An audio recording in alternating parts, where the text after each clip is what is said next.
Olá, seja bem-vindo ao podcast Catalisadores. Esse que é o nosso espaço para a gente conversar sobre missão, igreja, cultura. E hoje nós vamos falar dele, Friedrich Hegel. Vamos trabalhar um pouco sobre a ameaça ao adventismo, uma crítica escatológica ao sistema que, ao meu ver, substitui o céu pelo Estado. Eu tenho vários livros sobre Hegel aqui em casa, especialmente quando eu me dediquei a estudar um pouco mais sobre estética, e ele tem um curso sobre estética, né? Sistema das artes, e também sobre o belo na arte.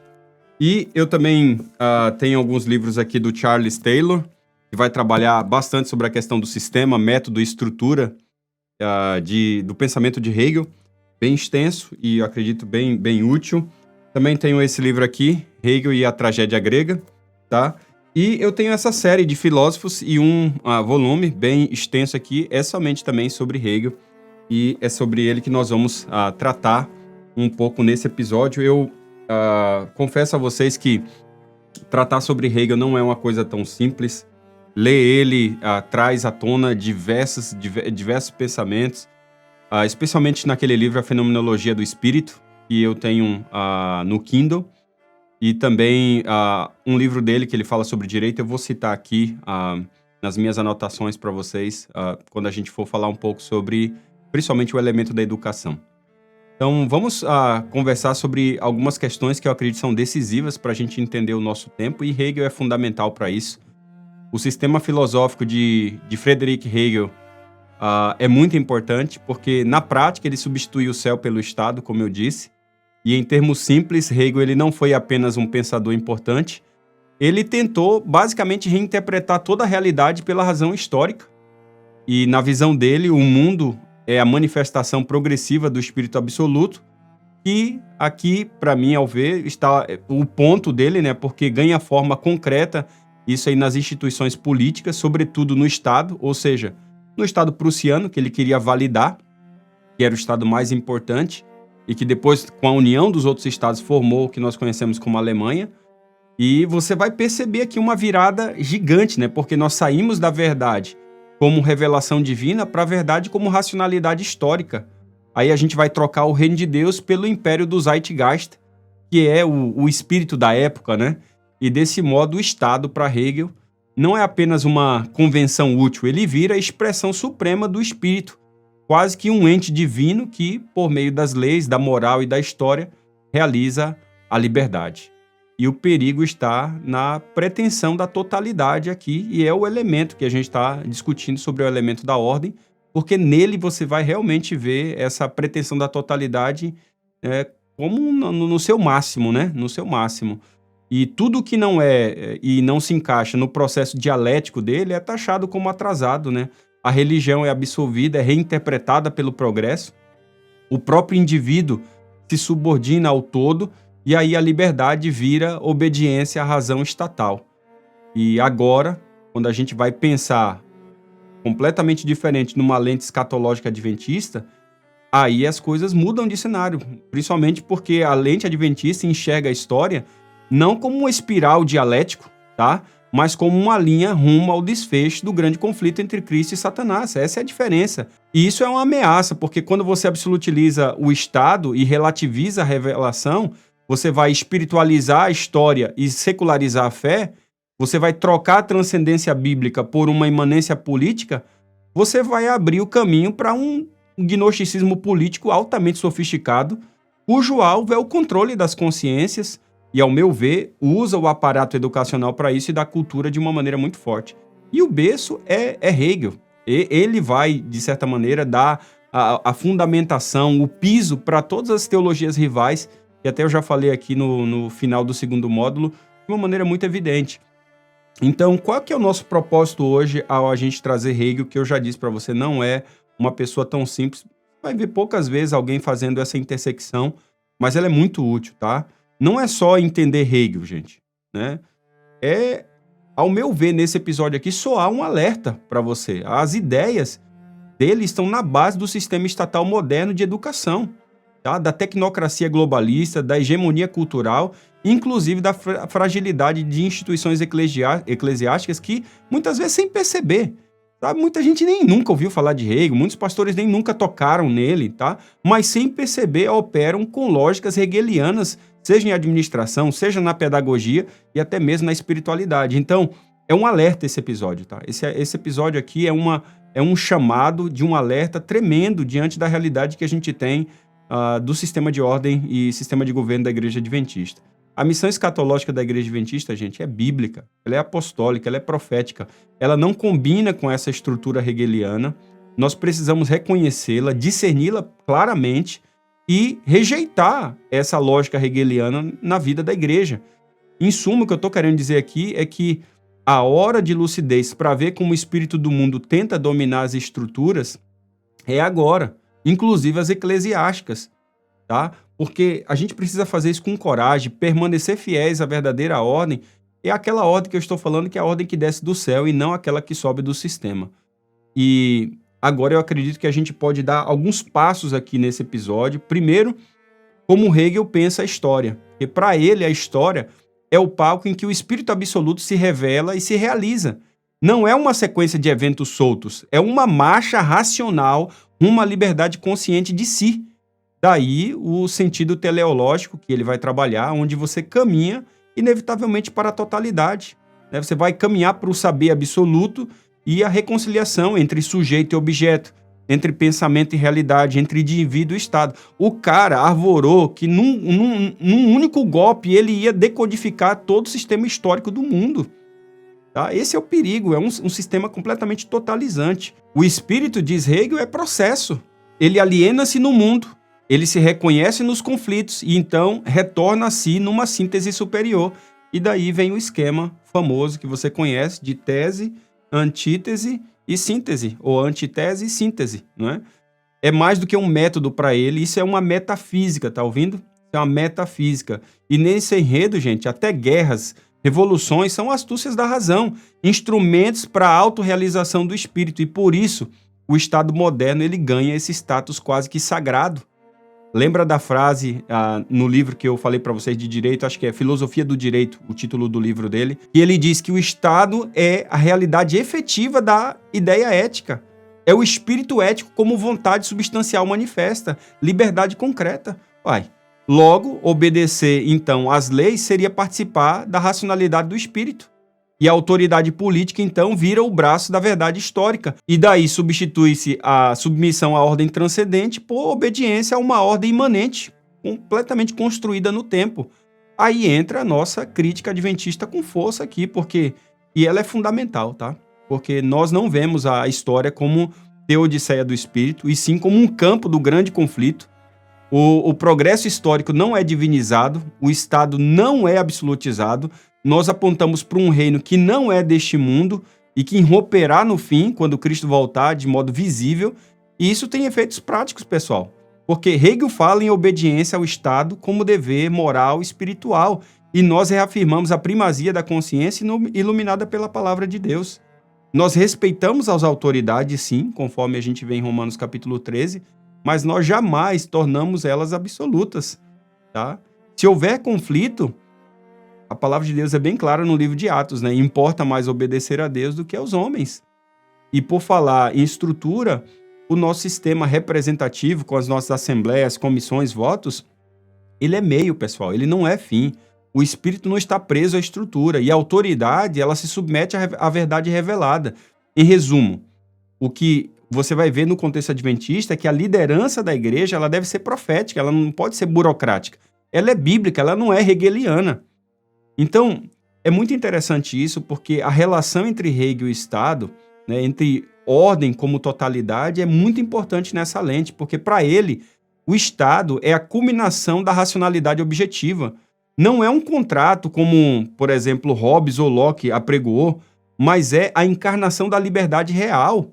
E aí o indivíduo só é tudo, né? Ele só pode ser conhecido quando ele é membro do Estado.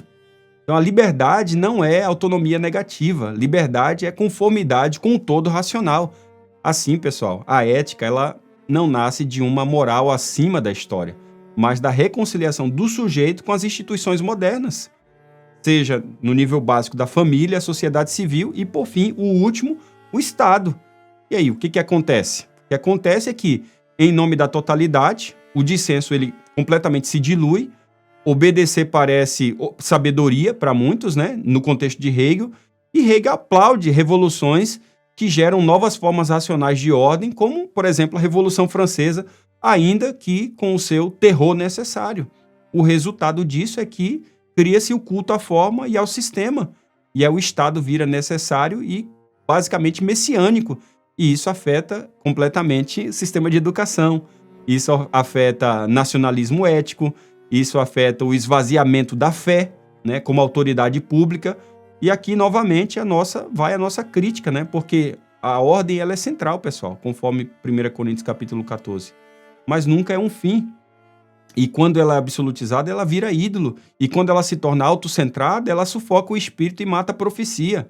Nós rejeitamos o Estado como absoluto. E, vindos de uma tradição protestante, por exemplo, nós defendemos a separação da igreja do Estado. Todos nós sabemos disso, na igreja adventista isso é muito forte. Qualquer sistema totalizante, seja político, educacional ou eclesiástico, prepara o terreno para a imagem da besta, conforme Apocalipse capítulo 13. E quando a palavra cede à dialética, o profeta ao burocrata e a liberdade de consciência à lógica do todo, aí nós abrimos caminho para as ideologias que se apresentam como essa razão encarnada na história. E você vai ver isso no marxismo, no nazismo, no fascismo e no progressismo secular. E como é que isso desagou na educação? Talvez aqui é o ponto principal desse episódio. Porque, inclusive eu tenho um livro, eu trouxe ele aqui, que diz assim, ó, Quem controla a escola governa o mundo. Um livro excelente de um teólogo reformado, Gary DeMar. Muito, muito bom, recomendo. E é interessante porque é isso mesmo, tá? Isso vai desaguar na educação e aqui entra o modelo prussiano, tá? Porque sob essa lógica da obediência à razão objetiva, a escola ela passa a formar cidadãos ajustados ao Estado. E em vez de formar pensamento crítico, vira engenharia social. E um indivíduo, especialmente, vai ser levado a essas conclusões, muito influenciado por Hegel, que é Wilhelm Wundt. Ele, que era um professor da Universidade de Leipzig, ele vai levar o pensamento de Hegel ao extremo, e a mente humana vira, no caso dele, objeto de laboratório, moldável por estímulos, e é daí que nasce o que nós conhecemos popularmente como a escola educacional behaviorista, né? O aluno deixa de ser espiritual em formação e torna-se um organismo condicionado. E isso vai chegar aqui nos Estados Unidos, em especial pelo pai da educação americana, chamado John Dewey. Ele, influenciado por essa tradição de Wundt, ele ajuda a implementar nos Estados Unidos esse modelo funcionalista, que é um modelo completamente secular, que vai relativizar a verdade moral. E esse paradigma chega na América Latina via reformas guiadas por agências como a Unesco, né, onde trabalha essa ideia de educação para a cidadania global. Gente, isso é engenharia social, tá? A escola deixa de ter o seu papel para ensinar línguas, para ensinar gramática, para ensinar matemática e começa a formar cidadãos. Que tipo de cidadão? Engenharia social. E a escola, né? Quem controla a escola governa o mundo, a escola é o papel fundamental para isso. Eu comprei esse livro faz muito tempo, eu li, mas o que está acontecendo nos Estados Unidos é exatamente isso, a idiotização proposital da América. Pelo qual modelo? Modelo do John Dewey.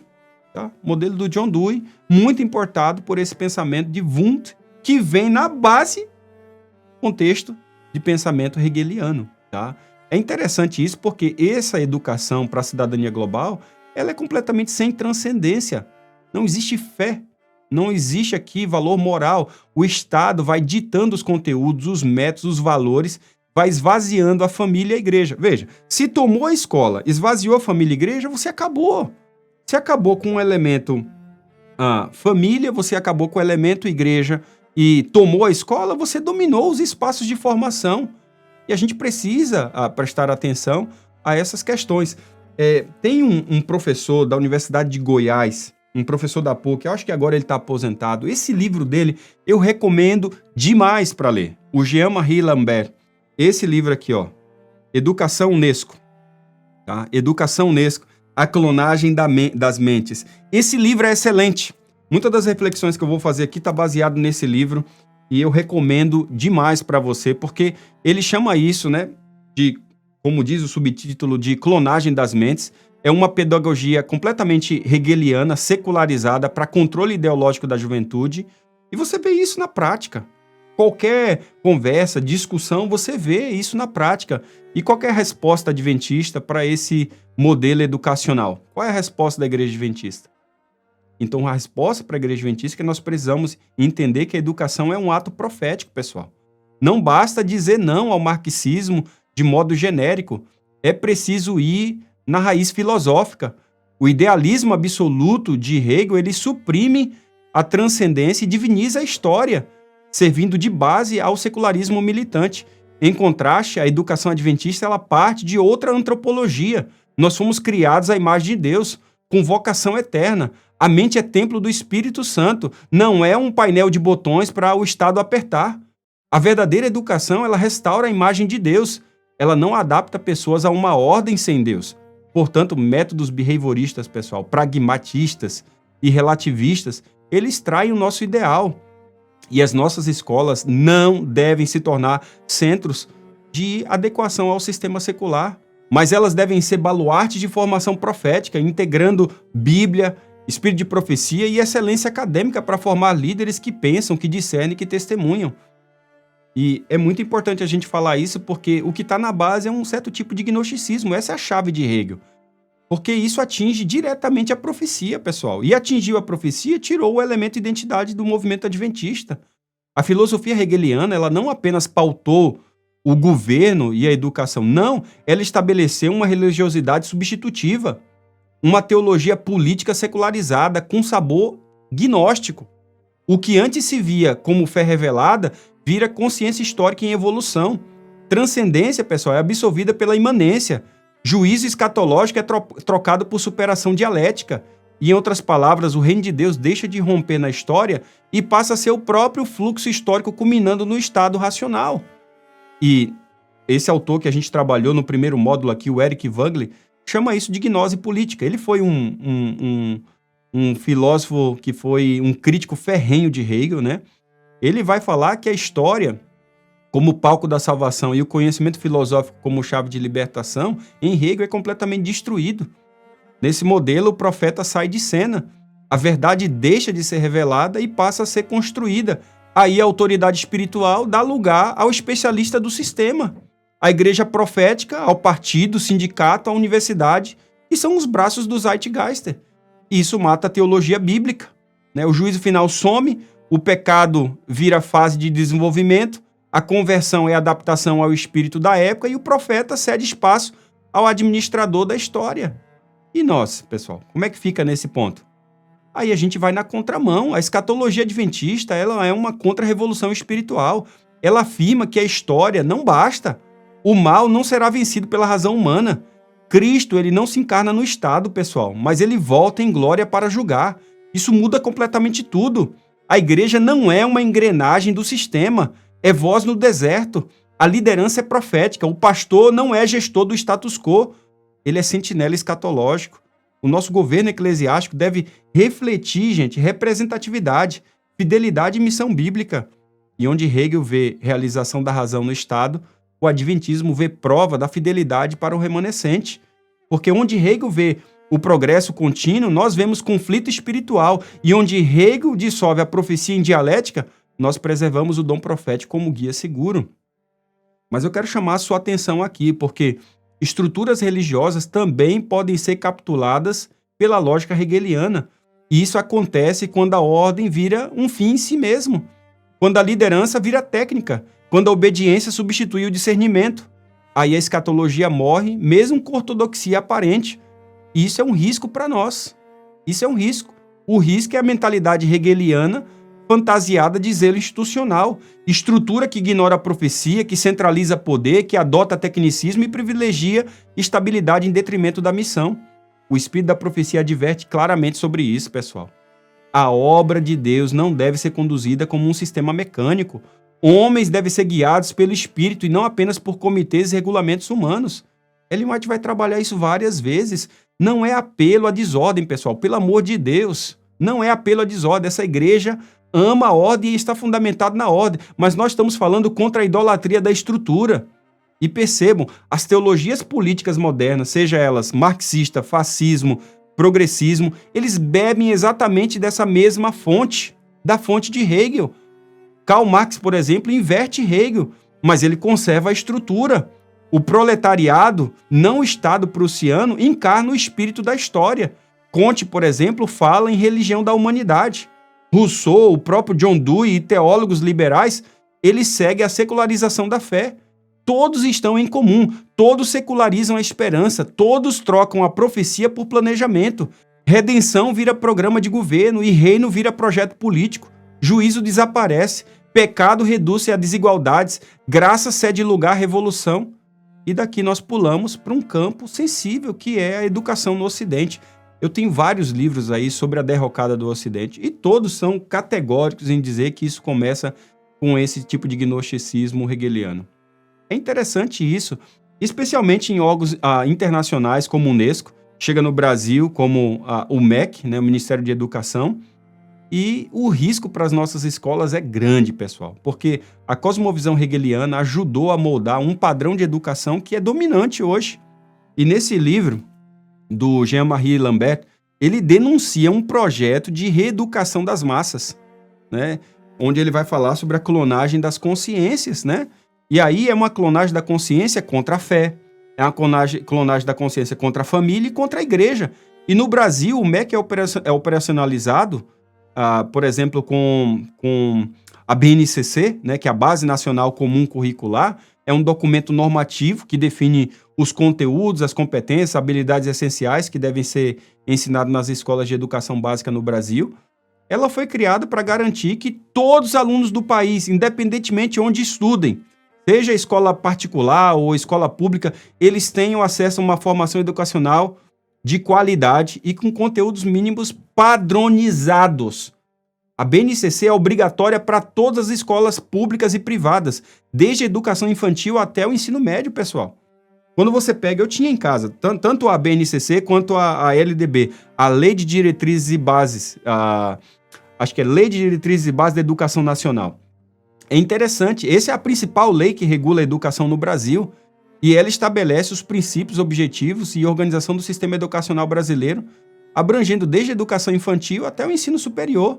A LDB é considerada a constituição da educação no país e esse sistema de educação, que ao meu ver é um sistema bastante globalista, porque está em comunhão com a educação, esse método de educação Unesco. Leia o livro do Lambert. Leia o livro do Lambert e você vai ver documentos que ele coloca aqui que são assim, é de causar pavor.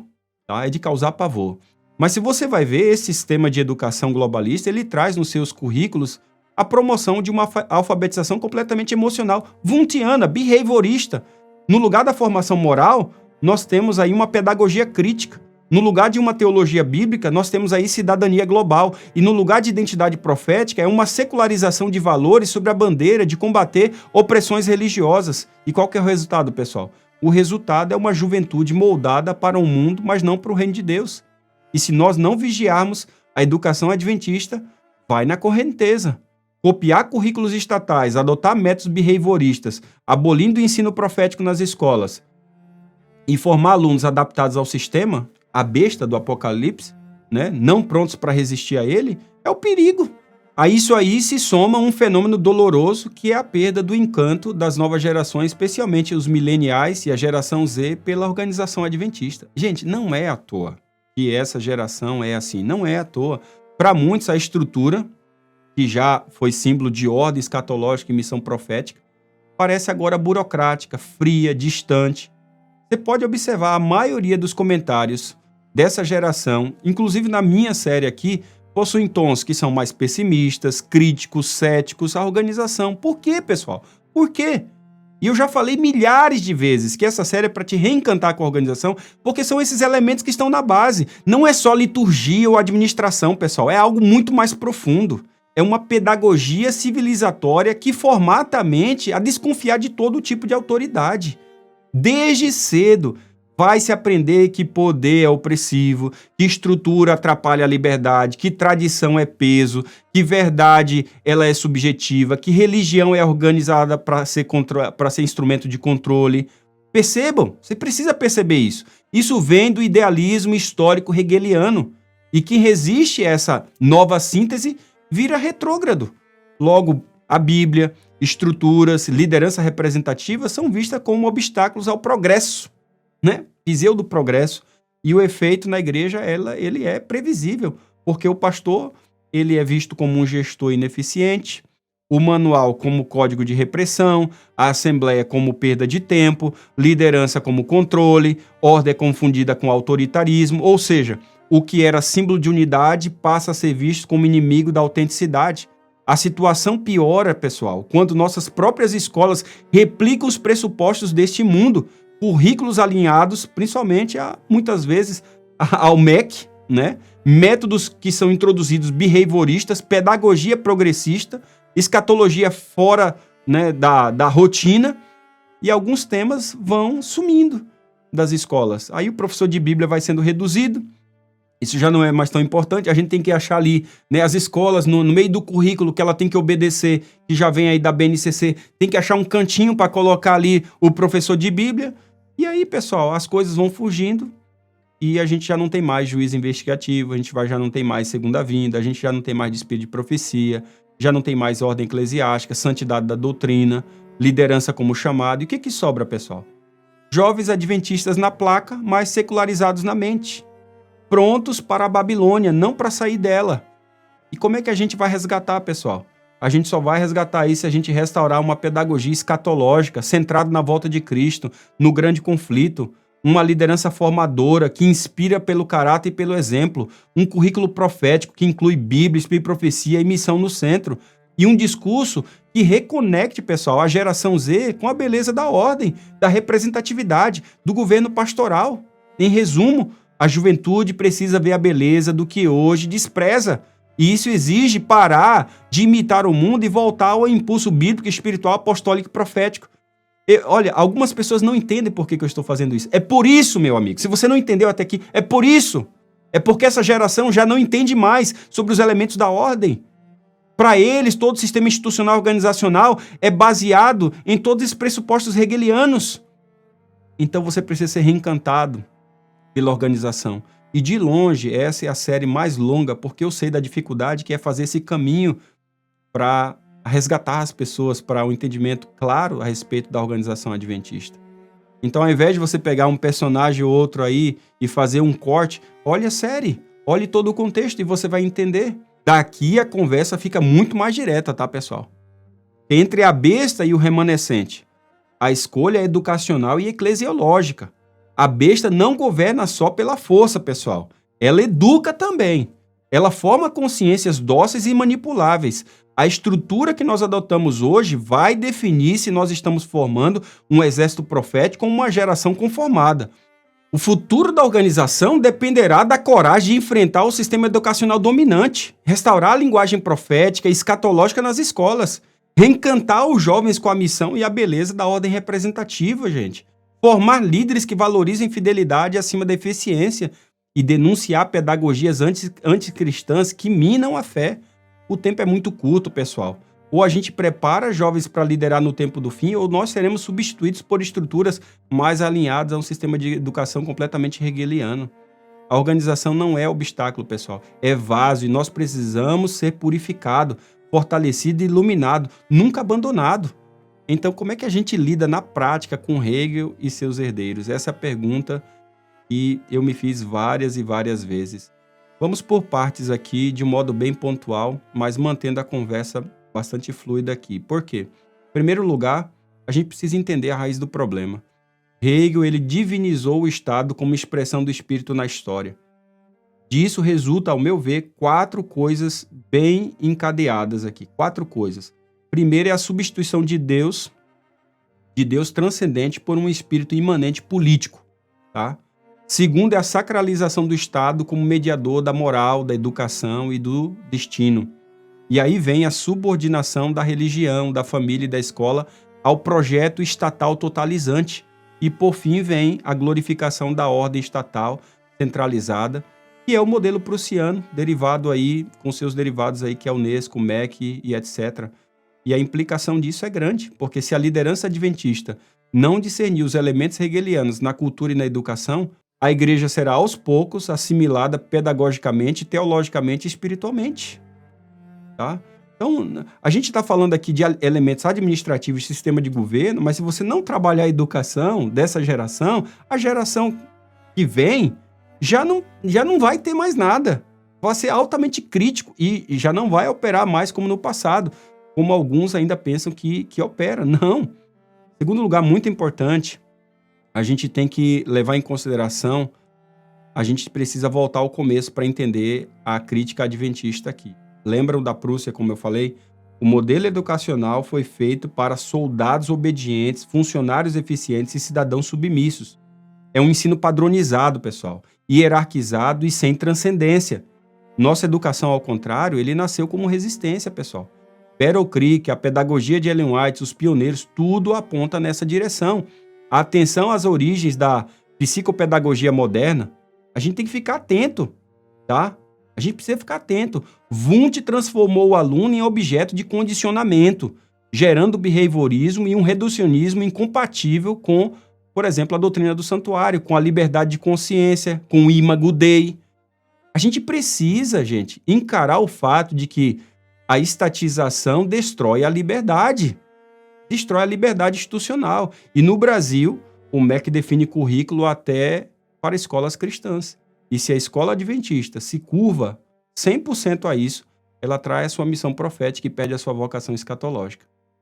E sobre o construtivismo, né, que é bem comum hoje, né, mais que técnica, ela é uma epistemologia relativista. A gente precisa entender isso. Cada um constrói a sua verdade. É assim, tá? Como é que a gente vai ensinar o sábado, a criação, o juízo, a escatologia dentro de um contexto desse? E soma-se a isso ainda o analfabetismo fabricado, porque é isso que acontece. Tá? Você vê uma geração de hoje que é um analfabeto funcional. Porque vai se priorizar muito o lúdico, vai abandonar a lógica formal. Sem lógica, gente, não há doutrina. Sem doutrina não há igreja, e sem igreja não há missão. O analfabetismo funcional atrapalha a compreensão profética. Por isso que a gente precisa educar, por isso que os pastores precisam estudar, precisam ler, precisam compreender tudo isso. Eu vejo aqui alguns comentários, eu raramente vejo comentário, mas alguns, a minha esposa leu para mim, diz assim, são absurdos, tá? Por quê? Porque exatamente essa lógica de analfabetismo funcional.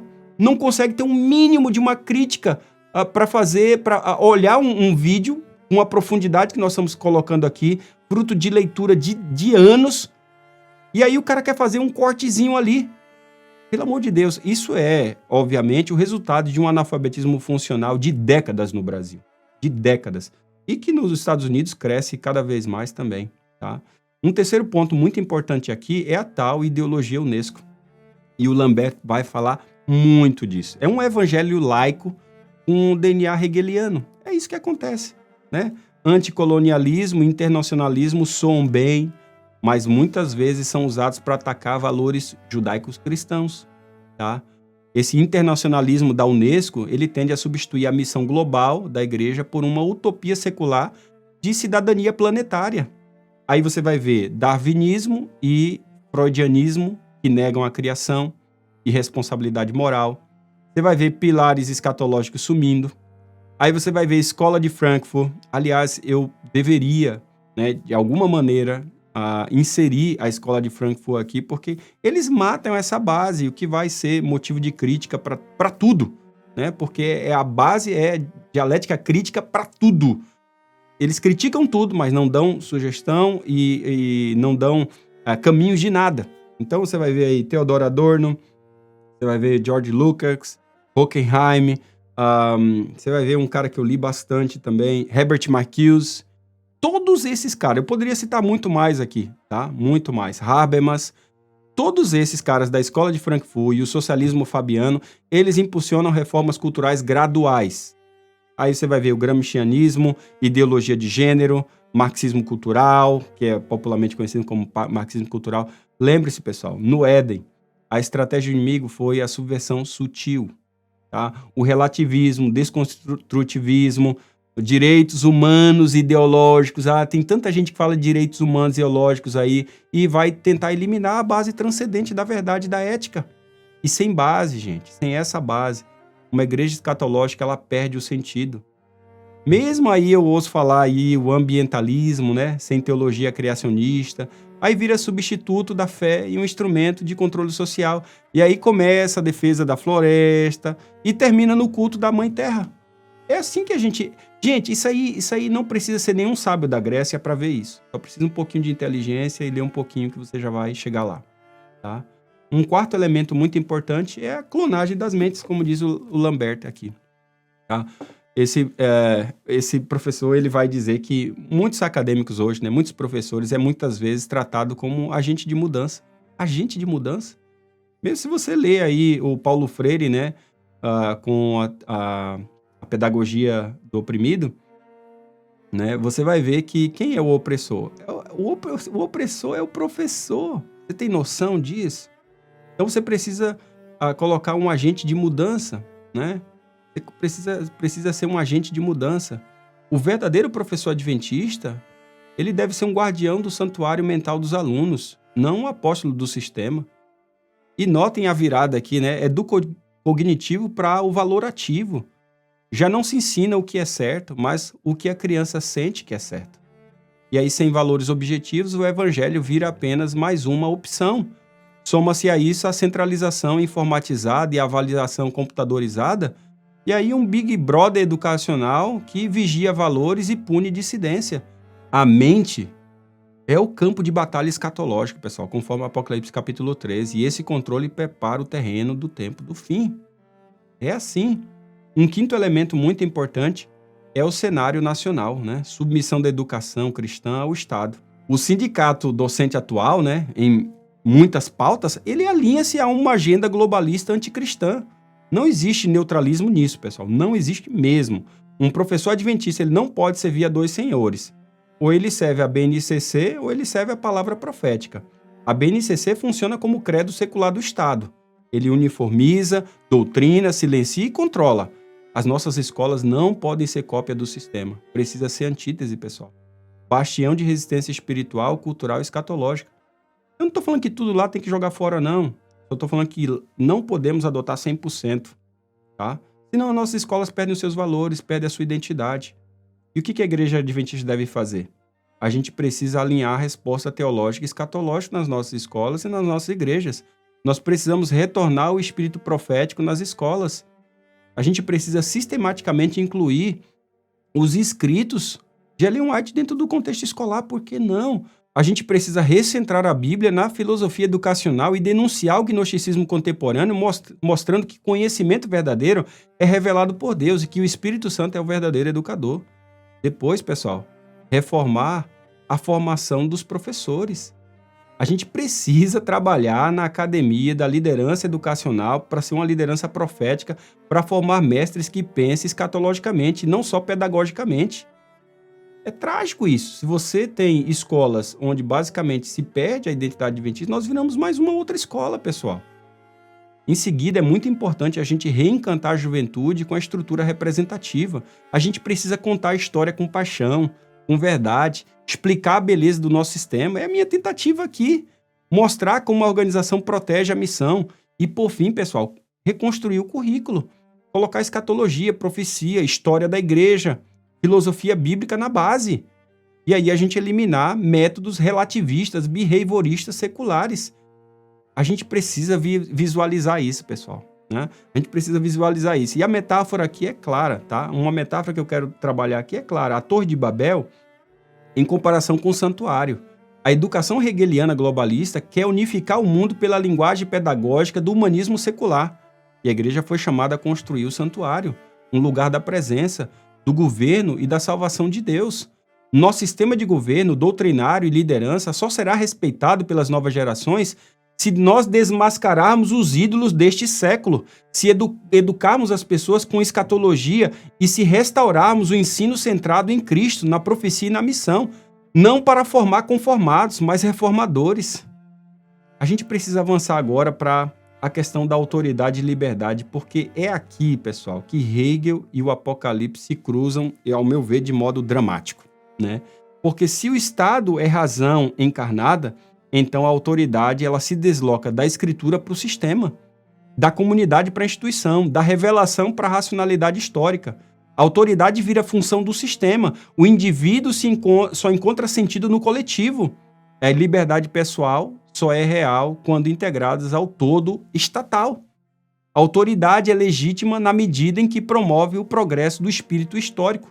E quem se opõe ao sistema é inimigo da razão e da ordem. Você consegue ver isso? Está claro para você? Quem se opõe a esse tipo de lógica não é acadêmico, né? Ele de certa maneira, está fora do contexto, né, dos iluminados da universidade. Isso legitima tanto totalitarismos duros quanto também aqueles que são suaves. O Estado educador, o burocrata como engenheiro social e o tecnocrata como salvador. Como é que fica a gente nesse sentido aí? Nós corremos o risco de reduzir a autoridade pastoral a cargo de organograma, pessoal. A organization chart. Tá? O nosso sistema representativo ele pode ser corrompido quando a estrutura engole a autoridade espiritual, a missão cede a manutenção e o profético é trocado pelo funcional. E aí Hegel redefine a liberdade como cumprir função social. A liberdade bíblica, pessoal, é outra coisa. Ela começa na libertação do pecado, passa pelo chamado pessoal e culmina na obediência voluntária ao reino. No horizonte escatológico surge um poder global que impõe adoração, centraliza controle e persegue dissidentes. E será plenamente racional aos olhos da maioria, pessoal. Você pode ter certeza disso. Se nós não cultivarmos liberdade bíblica e profética, nós formaremos líderes que confundem submissão institucional com fidelidade espiritual e treinaremos jovens para serem bons cidadãos de Babilônia, não Elias do tempo do fim. E qual que é o antídoto, pessoal? O antídoto é representatividade, é submissão mútua, é espírito profético. Nosso governo representativo e colegiado, ele fundado na palavra, iluminado no espírito de profecia, ele entende que a autoridade é serviço, liderança é humildade. O perigo é a colonização hegeliana das comissões, né? Essa ideia de espírito de corpo acima do discernimento profético, conformidade acima da fidelidade à missão. E aí vem o alerta, é um alerta que permanece. A igreja que se acomoda ao mundo será rejeitada como a Jerusalém de outrora. É assim que Ellen White fala no livro Testemunhos. E para fechar aí o arco, eu proponho 8 movimentos práticos. E digo aí todos sem cortar nada, tá? Sem cortar nada. O primeiro é reconhecer o DNA filosófico do problema. A gente precisa. Por isso que essa série está aqui.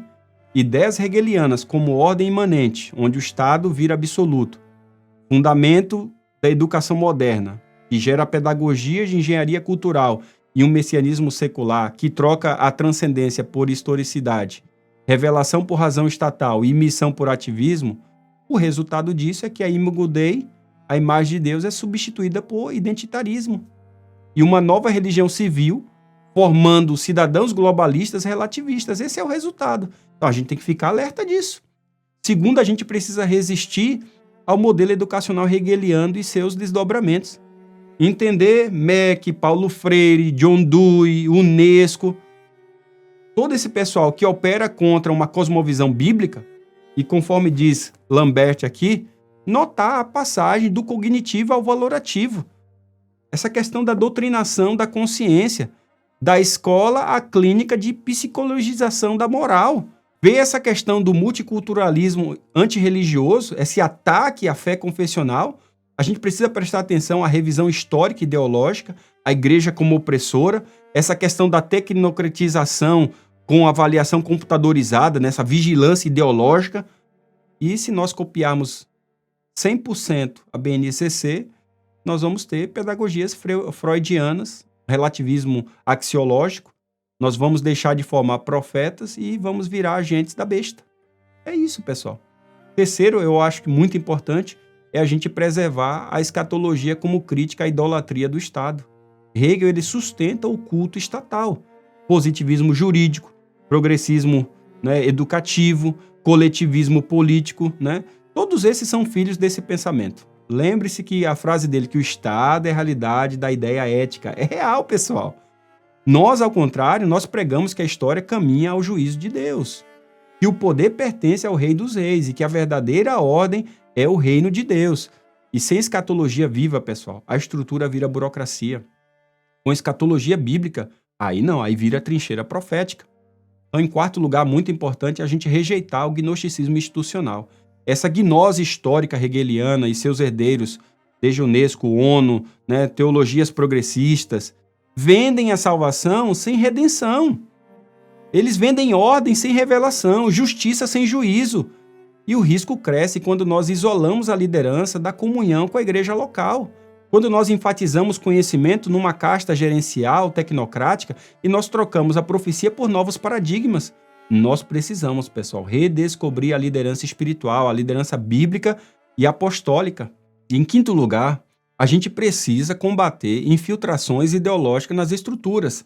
Eu acho interessante, ler esse livro. O Lambert, ele lista pautas, desde vitimologia gay, ideologia de gênero, ecofeminismo, ambientalismo anticristão, desarmamento moral e cultural, laicismo militante. E quando tais agendas aí, pessoal, entra em currículos, treinamentos, né, com linguagem neutra, gestão secularizada, vai desconfigurando o corpo de Cristo. A resposta é formação doutrinária sólida, discipulado bíblico, ensino profético, governo como representatividade e espiritualidade. É muito importante isso, pessoal. Em sexto lugar, a gente tem que levar em consideração para fortalecer o nosso sistema representativo como barreira a autoritarismo e anarquia. Nossa ordem descentralizada nos protege tanto do episcopalismo, né, estatal hegeliano, quanto também da anarquia congregacionalista. E como que ela faz isso? Ela traz participação ativa das igrejas locais, formação contínua de líderes com vocação espiritual, transparência de processos, liturgia centrada na palavra, escatologia e rejeição de marketing como critério de liderança. É isso, pessoal. Em sétimo lugar, é muito importante a gente reconectar as novas gerações ao valor profético da organização. O desencanto é cultural e cognitivo, pessoal. Reverter isso é contar nossa história com paixão e verdade. É aplicar a beleza do sistema representativo, mostrar como a organização protege a missão, como ela dá voz aos jovens em fóruns legítimos e ela ajuda os jovens a liderar, né? E a gente faz isso pelo exemplo de espiritualidade, de humildade e de serviço. E esse é meu objetivo aqui. Eu vou chegar no módulo 4, onde a gente já vai introduzir dentro do contexto adventista, sistema de representativo dentro da igreja adventista, e depois vou terminar no módulo 5 aí com todos os presidentes da igreja, e você vai ver quão bonito é isso. É para realmente reencantar você. Mas você precisa ver esse background antes. Senão você vai vir com todas essas ideias aí e você não tem. E aí você não tem base, né? Você não tem base. Então, em oitavo lugar, para terminar, é muito importante a gente levar em consideração fazer da educação adventista uma trincheira espiritual. Ensino bíblico de verdade, pessoal. Um lugar que relativismo não tem vez, tá? Relativismo não tem vez. Formação de caráter em vez de identidades fluidas. Vocação em vez de desilusões. Reverência em vez de irreverência. Currículos reformulados à luz da Bíblia, do espírito de profecia e da cosmovisão profética. Denunciando o behaviorismo, freudianismo, construtivismo, essa educação frouxa, né? Essa educação que é lúdica e forma teletubbies. Eu estou falando de uma educação adventista que não é neutra, tá?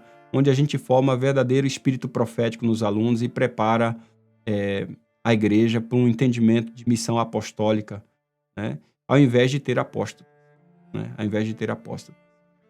E eu termino esse episódio aqui falando sobre um ponto culminante, bem importante para nós, que é entre o Espírito Absoluto e o Espírito Santo. Nós precisamos escolher, pessoal. Ou nós seguimos a lógica hegeliana, onde o imanente, o progresso secular, o controle educacional, a manipulação cultural, ou a gente nos consagra ao Espírito Santo, à transcendência, ao serviço, à profecia, à escatologia. Nosso governo, nossa doutrina, liderança, não podem ser moldados pelos pressupostos deste mundo, pessoal. Devem ser continuamente reformados pela palavra e pela esperança do breve retorno de Cristo. Quem resiste aos ventos ideológicos? São lideranças com raízes escatológicas, tronco doutrinário forte e frutos espirituais consistentes. Que estrutura sobrevive, pessoal, a essa engenharia cultural? Qual? Somente a que não copia a besta, mas espalha o reino de Deus. E que educação, pessoal, liberta as mentes. A que forma não apenas cidadãos, pessoal, mas santos. Você precisa entender isso. Portanto, gente, líderes do tempo do fim, por favor, resistam ao hegelianismo com santidade, enfrentem o globalismo com missão, confrontem o gnosticismo com o evangelho e reformem a igreja com lágrimas, verdade e poder do alto. E para arrematar, eu deixo aqui aplicações muito claras ao nosso cotidiano de educação, liderança e governo. A influência de Hegel fez da escola um braço do Estado para moldar cidadãos funcionais, tá, pessoal? E essa concepção, reforçada por Wundt, Dewey e no Brasil por Paulo Freire, né, junto com todo o contexto da Unesco, desloca a educação da verdade para a funcionalidade, da revelação para a adaptação social. Assim, a educação vira instrucional e não formativa. Ela vira comportamental e não espiritual. Ela vira técnica e não sapiencial. Ela vira normativa e não, de fato, libertadora, tá? E o berço do behaviorismo e das pedagogias tecnocráticas que tratam a formação como engenharia social, e você vai ver em todos esses organismos que eu já falei aí, eles são evidentes. E qual é a resposta adventista? Retornar à raiz bíblica, pessoal. A obra educativa é a obra redentora, e a obra redentora são uma só. Ellen White diz isso no livro Educação. Nós precisamos formar pensadores, não refletores. Pensadores, gente. Gente que pensa. E aí, você vai matar os que pensam? Pelo amor de Deus! Nós precisamos formar pensadores. Cultivar a imaginação moral, integridade espiritual, senso de missão, rejeitar psicologias reducionistas, pedagogias gnósticas, resgatar um ensino profético, apostólico, treinar líderes que pensem escatologicamente e ajam pastoralmente, integrar Bíblia, espírito de profecia, filosofia cristã no currículo e formar alunos que reconhecem o conflito entre o reino e os impérios. O gnosticismo contemporâneo, pessoal, captura as estruturas, relativizando a verdade, invertendo a moral, entronizando a técnica. A gnose moderna substitui a salvação pela evolução do espírito histórico, transforma poder em via de redenção coletiva, enxerga o indivíduo como obstáculo ao todo racional e à idolatria ao sistema. E isso mata a liderança espiritual, transformando o pastor em gestor, o ministério em função, a missão em programa. E nosso sistema de governo, quando bem compreendido, ele é antídoto. Quando ele é bem compreendido, ele é antídoto. E o que acontece é um analfabetismo a respeito do nosso sistema de governo, inclusive na maioria dos membros e até em alguns pastores. Né? Porque a gente não trata muito desse assunto. Por isso é minha maior série aqui, sem dúvida. Porque a igreja aí se torna antídoto, tá? Ela descentraliza poder, ela valoriza o processo participativo, ela entende liderança como função do Espírito e ela se fundamenta na Bíblia. Mas ele também pode ser colonizado se perder o impulso bíblico, espiritual, apostólico e profético. E por isso precisa ser purificado pela palavra, precisa ser reacendido pela esperança escatológica. E em termos práticos, nós precisamos discernir os sistemas que moldam a cultura e as instituições, rejeitar modelos de autoridade baseados só em função e sistema e restaurar o pastoreio espiritual, formar líderes com cosmovisão bíblica, discernimento profético e vida devocional sólida. A gente precisa redefinir os currículos à luz do conflito cósmico e da missão do remanescente e resistir toda tentativa de transformar a igreja em empresa. O pastor não é um CEO, pessoal. A igreja não é SA. O membro não é um consumidor. No fim das contas, entre Hegel e o reino, a última batalha é pela mente, pelo espírito, tá? Então, a engenharia educacional hegeliana, os dispositivos de controle social e a fusão do Estado desse espírito absoluto, eles querem redesenhar o humano à imagem do sistema. É isso. E a nossa fidelidade exige ser a antítese viva de tudo isso. Remanescente que guarda os mandamentos de Deus e tem a fé de Jesus, com liderança que pensa teologicamente e age apostolicamente, com educação que forma consciências livres e servas de Cristo, com uma estrutura que serve ao reino e não ao poder, e com uma igreja que proclama a verdade, ainda que isso custe a sua popularidade. Não nos esqueçamos o alerta que Ellen White fez várias e várias vezes. O maior perigo que a igreja enfrentará nos últimos dias é o da conformidade com o mundo.